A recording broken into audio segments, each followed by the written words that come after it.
Il est connu pour ses boursouflures langagières. Face à la cacophonie et la chienlit indigeste induite par le changement de la Constitution, il n'hésite pas à se taper la poitrine comme celui qui est à même d'apporter la lumière à une nuit privée d'étoiles. Malheureusement, ce parangon de la vertu n'apporte rien de nouveau. Au contraire, il continue d'entretenir la grande confusion. À dessein, rien n'est moins sûr. Mais pour tout esprit éveillé, Gilbert Badodjilambaïna Bavara ne peut plus tromper quiconque. Le ministre de la fonction publique, du travail et du dialogue social du gouvernement démissionnaire depuis le 21 mai 2024, était face au corps diplomatique vendredi, 12 juillet pour son show bien fade. Lire aussi, Ide du Togo. Des chiffres positifs masquant une réalité sombre. La démission du gouvernement répond à une tradition républicaine, un peu partout à travers le monde et dans les pratiques démocratiques. Au lendemain des élections législatives, généralement, le gouvernement remet sa démission. Mais dans le cas d'espèce, il y avait aussi une autre considération. C'est que si le gouvernement n'avait pas démissionné et que nous n'étions pas en situation de gestion des affaires courantes, il aurait été difficile pour les membres du gouvernement ayant été élus députés d'être considérés pour des postes de membres du bureau de l'Assemblée nationale. Et donc ces deux considérations ont justifié le fait que le gouvernement ait remis sa démission, a-t-il indiqué. À la question de savoir à quel moment interviendra l'élection du président de la République et l'installation du président du Conseil, le natif de Sioux glisse. Une fois que les sénateurs seront installés, c'est à partir de ce moment-là que pourra intervenir l'élection du président de la République ainsi que l'investiture du président du Conseil.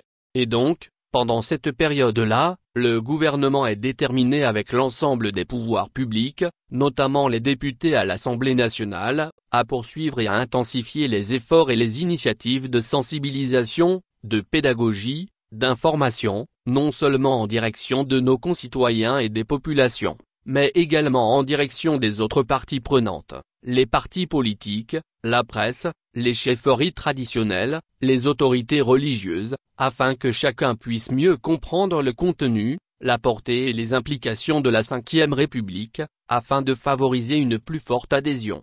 Vous savez, la nouvelle Constitution a prévu une période transitoire. Il y a des dispositions de cette Constitution qui indiquent que les institutions prévues par la Ve République doivent être mises en place au plus tard une année après la promulgation. Cela signifie que, après la promulgation de la Constitution le 6 mai 2024, nous avons jusqu'au 5 mai 2025 pour travailler, mettre en place toutes les conditions favorables à l'installation de toutes les institutions que prévoit la Ve République. Plus loin, il avance que vous verrez que demain si on venait à mettre en place la prochaine étape dans l'installation de l'Assemblée nationale, la mise en place des commissions parlementaires, un membre du gouvernement qui aurait été élu député qui viendrait à être nommé président ou membre d'une commission parlementaire ne peut plus être membre du gouvernement. Cela n'est possible que dans la mesure où le gouvernement est démissionnaire et formellement on n'est plus des ministres à part entière. Et d'enfoncer le clou même si le gouvernement est en affaires courantes, cela ne signifie pas que cela doit affecter le service à la population. Lire aussi Togo. Décès du Major Kouloum, acteur clé des troubles de 2005. Comme pour confirmer la navigation à vue, celui qui se réclame ami personnel du chef de l'État déclare Urbi et Orbi que nous pouvons estimer que c'est une affaire de quelques mois. Il faut être soucieux d'assurer la mise en place effective des nouvelles institutions, mais il faut être tout autant soucieux de le faire dans de bonnes conditions. Il ne faut pas élire les sénateurs pour qu'ils déambulent dans les rues. Il faut qu'ils soient installés et qu'ils travaillent, qu'ils aient le minimum en matière de personnel d'appui. On est en train d'y travailler. C'est vrai que ce n'est pas visible, mais chaque jour, des actions sont posées dans le sens de préparer l'installation des institutions, et surtout de faire en sorte que les besoins et les attentes des populations ne pâtissent pas de la période transitoire et de cette transition qui est nécessaire pour bien faire les choses. Bavara dans la NAS. Que peut-on retenir de la sortie de celui qui est ministre depuis 17 ans sur les 19 de Fort Gnassingbé? Rien de concret sinon qu'il a démontré que ce cirque de nouvelle constitution est une aventure improvisée comme l'a été la gestion même du pays depuis plusieurs décennies. Comment comprendre que Bavara déclare qu'il ne faut pas élire les sénateurs pour qu'ils déambulent dans les rues? Il faut qu'ils soient installés et qu'ils travaillent. Pourtant, les élections législatives et régionales avaient été reportées à plusieurs reprises. Au travers de cette déclaration, le pouvoir n'est pas encore prêt et les conseillers régionaux sont en l'air en attendant. Lire aussi officiers et soldats arrêtés en marge des luttes et voilà. Que se passe-t-il au sein de l'armée togolaise? Bien plus, lorsqu'il dit même si le gouvernement est en affaires courantes, cela ne signifie pas que cela doit affecter le service à la population.